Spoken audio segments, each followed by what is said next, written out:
Welcome to Luca and Miguel. Enjoy the video. You start by positioning the HomePod Mini and powering it up. This ensures reliable Wi-Fi and acoustics. Once you hear the chime and see the pulsing white light, bring your iPhone near and unlock it.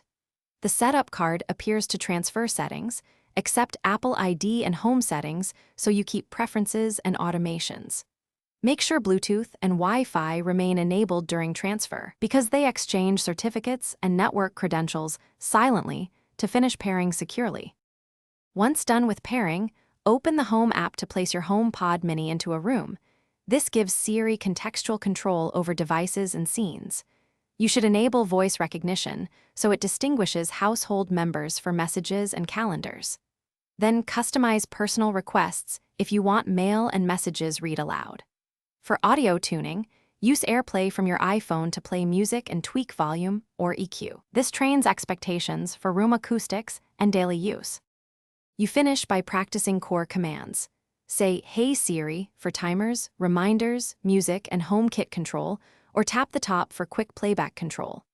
When things go wrong, restart the HomePod Mini by unplugging it for 10 seconds and plug back in. This often clears transient network issues.